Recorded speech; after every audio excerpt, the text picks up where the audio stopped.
Hey guys, how's it going? In this video, I'm going to be walking you through the components of an ad. Now, there's only so much that we can cover in a YouTube video, but I'm going to get the main points. And that is number 1, offer, 2, copy, 3, creative, and 4, where people will be submitting their information. Now, it's important to note that that's not everything, like I said, but this covers the bulk of it. Of course, with all of this, you can break it down into so many different parts, but for the sake of keeping it within the video, I'm just going to keep it very, very high level. And when I refer to a form, I'm going to refer to a lead form as opposed to a landing page, which obviously I'll probably create another video on this, or as always, it's in our programs, which you can go and check out. And I've ordered it in this way because the level of importance follows. Because without an offer, you can't create copy. And without the offer and the copy, you can't create the creative. And then without the 3, there is no point of having a form because no one's going to submit. So without further ado, let's get straight into it. Now, when it comes to offers in the installation industry, it's pretty much unheard of. Everyone has a warranty, everyone has a free this or a free that, but it doesn't really make you stand out. I feel like nowadays, installation is very commoditized. It's just everyone has something, everyone can do the same quality of work, or the quality of work isn't differentiated enough to the point where people are looking at the qualitative as opposed to the quantitative. It's turned into a game where the lowest price wins. And in the rare occasion, you might be able to compete on who you are and all of these other things. But because installation, spray foam, or traditional or otherwise are so grouped together, where people feel like the features are the only differentiators, it's very difficult to compete. Of course, we understand that there's a situation right now going on where the economy isn't as great, or people are struggling, or there's so much uncertainty in the air given the conditions of, let's say, global allies, or however you want to put it, going into conflict and all of these other things. So we need to create an offer. And creating an offer, although it's very simple, it doesn't mean it's very easy. Now, if we look at Hormozi's book, that was $100 million offers, changed our business, by the way, he presents it as a dream outcome times by perceived likelihood of achievement divided by time delay and times by effort and sacrifices, and that's the value of your offer. So if you're able to tell them, for example, the dream outcome is in 1 day, and that saves you thousands and thousands and thousands and thousands in savings and electricity bills, but not only that, but the health of your family is increased, and this and that and the other. Now, that is a lot of value. But you also have to understand that the time delay is important because how long are they going to be waiting? You want to emphasize this. A lot of your jobs, unless it's a 200K job, it's going to be done in 1 to 2 days, maybe even 3. But then the effort and sacrifice is something that we have to also understand as being very, very important. What's actually going to come at their cost? Obviously, the money that they're going to have to spend. And let's say it's spray foam and it's a home that you're doing. Are they going to have to leave for a day? Because then that prompts another worry. Where? Obviously, especially families, they care about this. But if you answer all of this just at the very start of an ad, or in general when you're speaking to a prospect, you're able to just create the narrative as opposed to having them create it themselves. So if I can just focus on the effort and sacrifice for now, you want to reverse this as much as possible. And that's called risk reversal. But the risk reversal, of course, we got all of these great things, but what's in it for them? Of course, you have all of the features and the benefits, but let's think about their peace of mind. Number 1, do you have a guarantee? If something goes wrong, are they going to be okay? Is there anything that makes or that puts your foot in the line as well? So for example, of course, everyone's got the materials warranty or the workmanship warranty, but is there anything that just speaks to them? So for example, something that we like to do is we like to put our money where our mouth is. So for example, if we're unable to meet a guarantee that we offer, we make it so that we're at a loss and they're winning. So they net just by working with us. So the only way to lose is by not doing so. So for example, if someone works with us and they're unsuccessful, we might give them their full refund plus $500 complimentary for wasting their time or as a way to say sorry. Now, we don't really see this in the installation industry. Of course, if you trust your product and your services, it's a no-brainer because why wouldn't you? Now, one thing that you could do is kind of have a little play around with it. Call it the closed sell guarantee, or the zero drafts guarantee, whereby if you spot a draft, if you spot a draft, we will fix it and we give you $500 to say sorry. Or if you want to be comedic, which is, we've actually got clients just by doing this specifically, depending on who you have as the customer, we will buy you a beer. Jesus, what is that beer? We will buy you a beer. And again, it doesn't need to be significant. It's really just for the customer or the homeowner or the builder to know that we're in this together. Like, you can't lose by working with us. And that makes a huge difference because this goes down significantly if we reverse the risk. Now, again, have a play around with it. If you just copy this, this might not work for you. But if you're creative for your area, for your services, for what you are capable of doing, then great. Now, the way that you might identify what offer you should be doing is simply by what you get complimented on, what your reviews say.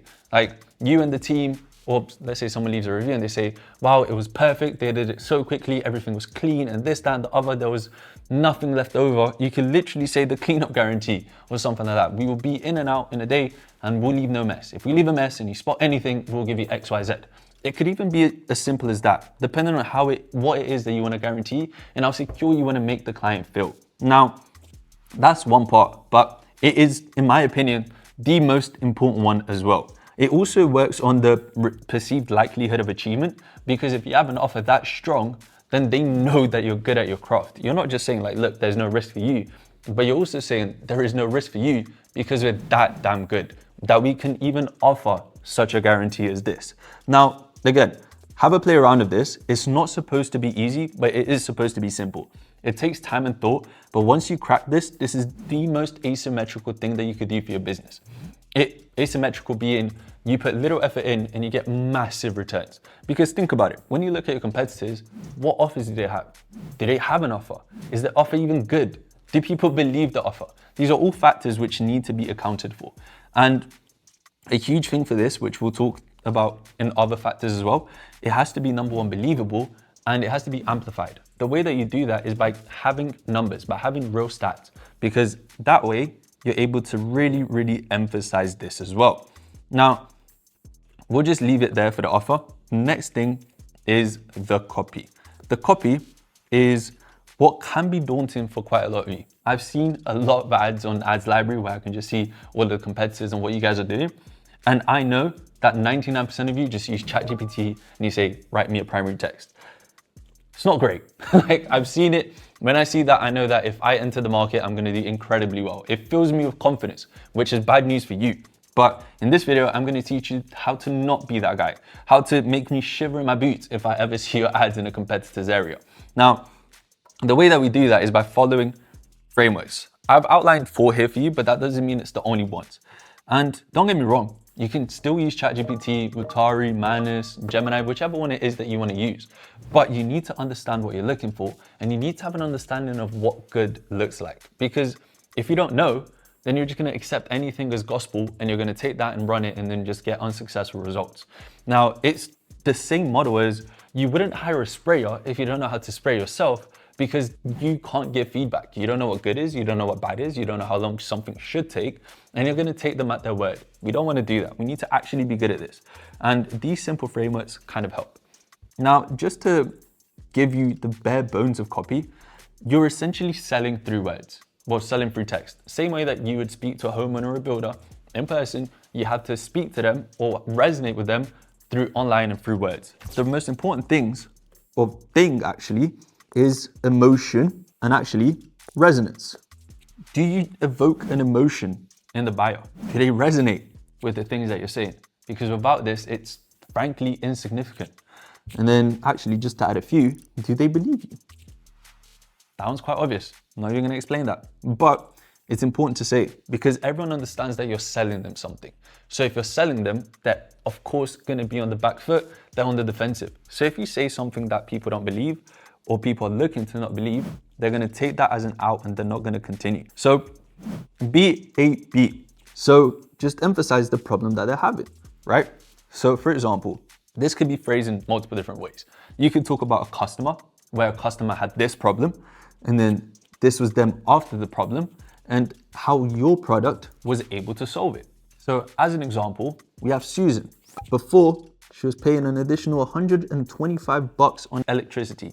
And now she gets to save up to 30% on her overall electricity bills, plus family's healthier. And the magic weapon to that was your spray foam or your energy audit that then allowed her to see all of the cold spots, which then allowed her to fix it with your special service. And then, by the way, keep going further, you can have that too. How? With our guarantee here. And that guarantee is also the offer.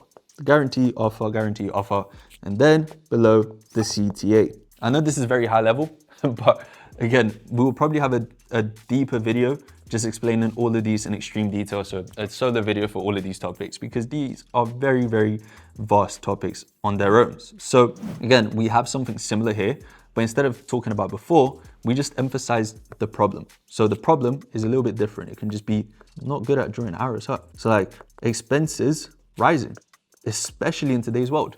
Talk about the environment today. Talk about the inflation that people are experiencing, boots on the ground. Talk about how people just can't afford things. Everything just feels a little bit more difficult nowadays. Or the fact that during the winter, everyone's getting sick. Or that everything is just super uncomfortable. These are problems. Now, these don't actually mean much unless you agitate them. So yes, people are getting sick, but what does that mean? Why is that a problem? How can that be emphasized? Yes, that's expensive, but that doesn't matter. What matters is the price of things are rising, and as a result, you no longer have money for this. Your kids ask you for things and you can't afford it, or this, that, and the other, or that dream vacation that you've been asking your husband for the last 5 years. And it was supposed to be this year, but this year just won't happen. And we're gonna have to wait another 5 years. That's agitating the pain that already exists. You don't need to create anything new. You just need to understand what the customer might be going through, put yourself in their shoes, and really, really, really amplify it. Because then, when you provide a solution, they're no longer anchoring it to the price that you're gonna charge. They're anchoring it to the problem, agitated, and it's not a cost, it's now a solution. So for me to finally have this holiday that I've been waiting for 10 years, I need insulation. I need to be able to save my money as a result of your service. So very important that we understand this. It's never about you, it's about the customer and having a problem, agitating it, and then providing a solution. The solution should make people sigh with relief. That's how good it should be. And then these are very, very similar. Now, I want to touch on this one here. This is the ADA model. There's another one called DIC, funny enough, which is just disrupt, interest, and click. These models can be used for both if you're a stage one, whereby people don't actually know about your product, or if people do know about your product, you can cause interest or attention in different ways. So always understand that you're fighting for people's attentions. On the feed, whether it's Facebook, Meta, or anywhere else, people have very short attention spans, and people swipe on an average of every 1.8 seconds, if not even sooner. I think that's when they actually register some level of interest, which means that you need to catch them within that time. Obviously, that means that there's not much to go off, but you need to be quick. You need to disrupt, and you need to have a pattern interrupt, which is why we like to start things with, let's say, you could be losing $125 every single month. Now, I don't know about you, but that'll make me stop. And we've used this for several clients, and it's a winner. Now, probably gonna go copy it, fair enough, I would too, but you need to think of your own, because we constantly are. Now, I'm not gonna give anything away in this video, but be creative. What would make you stop? What would make your wife stop? What would make your neighbor stop? What really, really, really interests them? Even the fact that, well, this is just a stat that I saw online. I don't know how true it is. I need to verify. But I heard that poor conditions in the attics with mold or mildew or all of these other things increase the likelihood of infants having asthma by 3 times. That is a huge pattern interrupt. Every new parent would be horrified if they saw that. So you want to really leverage that, because again, you're not causing emotion because you're a mean person, but you're causing emotion so that you can solve their problems. You're emphasizing the problem so that you can provide a resolution, a result. If you're able to lower the chances that a kid gets asthma, you're a hero, not a snake or your salesman. You have to see it that way as well. Now, again, for the sake of not going too in depth in this, we're just going to move over to the creative. And the creative, I'm not going to spend too much time on, but there are multiple different options. You have static image. You have one of my favorites actually, AI plus B-roll. You have talking heads, as you may have seen from Akil and I multiple times. And if these do really well, by the way, only if they do well, you want to turn them into high production, which is when you actually hire a videographer to come and film with you. The reason why you want to do these high prod is simply because they cost a lot of money and they take a lot of time. You don't want to sacrifice your speed for the sake of getting everything high prod, especially when you haven't tested them yet. And the last one, which people often neglect, is client interviews. Now, these, again, are all in our program, so I'm not going to spill too much sauce, but the static, again, has to follow all of the rules of these frameworks. Let's talk about the ADA model. You have to grab attention, you have to pique interest, you have to show desire, and you have to give them an option to take action when it arises. You have to do all of these things in the image. The killer will obviously be a great static, but this is where the primary text and the headline really matter. So you really want to work on these copy frameworks and really master it so that the static can capture their interest and you can sell through the copy. Now, forgot to mention here, of course, you don't want to write everything yourself. I get it. With these frameworks, you're able to actually tell whichever AI you're using to follow it. So you should, first of all, ask for an ideation session with the AI, and then you'll get loads of different ideas or topics. And then you can even say something like that, like following the ADA model, attention, interest, desire, action, create a long form copy that evokes emotion and uses psychological biases, blah, blah, blah, blah, blah. And then always ask for numerous variations and then just pick the best and iterate on them and then just seek to actually get the best thing for you. And then, do I want to give you the framework? Well, do you know, I'll just ease it in for you. Use at least two, minimum two headlines and two primary text. You should do more, but as a bare minimum, you want to be using two. Okay, the AI and B-roll.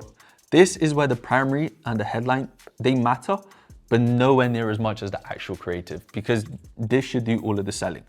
Here, you want to use an AI voiceover, which I like to use 11 labs for. You're able to, number one, clone your voice, or just use voices that are already there. And you want to get B-roll. And the B-roll can be from YouTube or TikTok or Instagram or all of these places, but nothing will ever be as good as your own proprietary B-roll. So I highly recommend that you get recording, show yourself in the attic or the buildings, wherever it may be, where people are just doing their thing, or you're speaking to customers, or customers are smiling and happy and all of these other things, which obviously you can use in the video. And then you used a software called CapCut to basically merge everything together. Now, I'm not going to show you how to make the absolute best, but this should give you a great start, and then just listen to data and feedback to make it better. But give you a cheat code because we like you. Videos shouldn't be more than 3 to 4 seconds long. Again, remember I told you, people are swiping every 1.8 seconds. We need to capture the interest and we need to keep the dopaminergic surges high. So if we have a video extending for too long, people are just going to scroll off, all right? And then the talking heads, it's literally where you hold a phone and you say, hey guys, I'm just here and blah, blah, blah, and I'm doing someone's installation. This is the problem they're having and blah, blah, blah. Like it's these things as well, which you can also get AI to help you script. Now, when it comes to the editing of it, you don't really need to do too much. Of course, you can have a professional editor, but you don't need to. As long as you have the captions, it's really all you need. Again, the caption is the primary, captions is just what you're saying. And then you will need primary text and headline to really help you sell that one as well. Some people like to watch the whole thing. Some people like to read. This one here, we found that people like to watch the video a lot more. And then the high prod, you don't really need to worry about anything because the videographer should help you. And then the client interview is key. And the best way to do this is by actually you want to ask questions. Well, what's the word? You want to ask leading questions. You already know what you want them to say. You just need to prompt them to respond in a way that favors you. So if you want them to say the problems that they had in a way that you want it, just word it in a way that, again, is favorable to you. I know I repeated that, but important that you understand this. You also want to make this authentic. So you don't want to tell them what to do. You just want to guide them into the response that you want. Now, the environment also matters. If we're able to get them outside their home, or let's say it's a commercial job outside of the big building, then of course that helps. Now, one thing to talk about when it comes to all of these is your subconscious picks up a lot more than your conscious. So one of the things that we care about as a species is status. Very, very, very important. So if you have statics or B-roll or talking heads or client interviews or any of these things, but then you're showing really small or low value homes or this or that, the other, people are going to be picking that up. People are going to understand that that's their audience. So that's your audience, sorry. So if you have someone with custom homes or gigantic buildings, whatever that may be, metal or otherwise, they're not going to relate because they're going to see themselves different as to what you're trying to advertise. So if your audience or if your ICP, ideal character profile, is these or are these more expensive jobs, then you want to be showing these expensive places. You want to be showing that you're really, really good at what you do. You want to be showing the crew as experts in all these other things, which are likely to attract higher quality clients. Just keep that in mind. Because again, if you do all of these things correctly, but then you're showing poor houses or whatnot, that's what you're going to attract. It's just very simple, but it's kind of ruthless in that sense. And then the last one is just the form. Let me find some new space here. The form. For the sake of the video, I'm going to be talking about lead form, which is directly placed on Meta. Now, in your start of the form, in your intro, first of all, I like having pictures. I don't think you need to, but it's good to have. So you want to have the picture there. And then you're going to have a bunch of questions. Well, sorry, you're going to have a headline and then you're going to have the sub. The headline should have something to do with your offer and your copy. So for example, you want to say something like get 10% off your installation. And then the sub is there to draw intrigue and get people to click. So you can say something like 80% of our calendar is already booked. Obviously you don't want to copy and paste, but you get the gist. It shouldn't just be proceed to the next question. Like no one cares. No one's going to reply to that and no one's going to have a reason to really because you're not giving it to them. And then the questions, they should aid you. You shouldn't ask anything that doesn't help you or doesn't progress the sales cycle. So all of these questions that people ask that adds friction but benefits no one, you don't want to ask. Also, you want to keep it as low friction as possible. And remember that you're going to have the details on the back end where you can get more information from them. So the questions that you want to ask is, number one, when do you want to have this done? 2, what? And I like to just have this as drop down, especially if you're talking about, well, actually, let me explain. So let's say you have existing home or commercial or metal building and so on. Like obviously, I'm not going to give away too much source, but these things allow you to create a contextualized sequence on the back end. So when they submit, you're going to be sending SMS and emails regarding to what they actually want. You wouldn't speak to a homeowner the same way that you would speak to a commercial building owner or someone who needs metal buildings, for example. So again, very important to note that. And then one that we found to be extremely useful for us at least is saying something like, I'm not going to write this because it's super long, just even price acknowledgement, long word. But what this means is we're literally going to let them know that price is dependent on square footage and we will aim to give you the best price possible. It's very, very important because especially if your offer is price focused, then you don't want people to have that when they're filling out the form. You want to basically, obviously it's supposed to be a bait and switch to a certain extent. So you want to bring them back to reality, knowing that they're not going to get a very, very cheap job. There, we have the option for the people who are price sensitive to disqualify themselves or exit the form. Now, another huge one, especially recently because the location targeting has been very, very weird given the outages, is just, are you within X miles? And then obviously of city or whatever it is that you want to target. And then you want to say yes or no. Again, very, very important. As of today, well, what day is it today? The 11th of March, 10th of March, as it says here. Meta has been having a lot of outages and that's been confusing its target location or location targeting. And we just want to be on top of it as much as we can. If there's a way for you to specify in a way that no one else will want to fill out this form, then of course that benefits you even more. So please do. And then given data, and you only do this after you have enough data, you want to add another question. If you're getting price sensitive customers or people who are just coming way underneath your minimum, which is just literally letting them know the minimum. And if they don't meet the criteria, then they don't fill it out or they don't come to you at the end. A lot of these, depending on how it is that you want to handle it, you can have logical conditioning, which means that if someone, let's say for the minimum, someone says no, they get sent to a backend, which basically says, we can't help. Now I'm gonna delete that because I need the space, but that way you're not constantly telling Meta that you want more of these people. But with some other clients that we have, they still want the minimum because they might be able to sell them, or they might be local enough to the point where it doesn't cost them a sufficient amount to the point where it's unprofitable. So all of these things to be considered. Now, I'm not gonna give you more source on that. Of course, on the end page, you do wanna carry on building interest and urgency, but I'm gonna leave it there. So again, these are the core components of an ad. You've got the offer, the copy, the creative, and where people actually submit their information. I don't even know how to summarize this video, to be honest with you. But as always, we are withholding a lot of information. Now, we share quite a bit and it's very actionable and you can obviously make a lot of money with this, but we're not gonna hide or conceal the fact that we do want you to buy into our programs where we teach all of this in absolute depth. We have videos, you might think this is too long, but it's long for a reason, and it's all actionable, by the way, that extend an hour, 2 hours, and all of these things. So if I can give you this much detail in a 30-minute, 20-minute video, imagine what I could do in an hour. So just keep that in mind. But again, don't want to sell you too hard on this.